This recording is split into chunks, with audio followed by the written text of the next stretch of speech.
Police శాఖలో మహిళా ఉద్యోగుల పిల్లల కోసం కేర్ సెంటర్లు ఏర్పాటు గురించి పరిశీలిస్తున్నట్లు హోంమంత్రి అనిత తెలిపారు. విజయనగరం పోలీస్ కార్యాలయంలో నిర్వహించిన మహిళా దినోత్సవ కార్యక్రమంలో ఆమె పాల్గొన్నారు.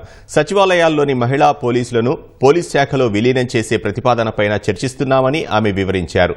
అనంతరం ఆమె అక్కడే ఉన్న పోలీస్ క్వార్టర్స్లోని మహిళా హోంగార్డ్ ప్రమీల ఇంటికి ఆకస్మికంగా వెళ్లి ఆశ్చర్యపరిచారు. ఎలాంటి ముందస్తు సమాచారం లేకుండా ఏకంగా హోంమంత్రి ఇంటికి రావడంతో మహిళా హోంగార్డ్ ఆనందంతో ఉబ్బితబ్బిబ్బయ్యారు. వారికి అతిథి మర్యాదలు చేశారు. హోంగార్డ్ కుటుంబ పరిస్థితులు, ఆరోగ్యం గురించి హోంమంత్రి అనిత అడిగి తెలుసుకున్నారు.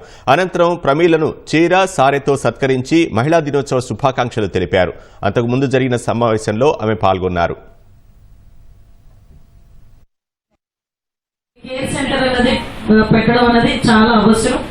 దాన్ని ఏ రకంగా పెట్టాలనేది ఒక డిస్కషన్ చేసుకుని యాజ్ ఎర్లీ యాజ్ పాసిబుల్ ఆ ఏర్పాటు కూడా చేసి పెడతాం. అది నిన్ననే నాకు వచ్చిన ఐడియా. డెఫినెట్లీ ఈరోజు మీరు కూడా అదే అడిగారు.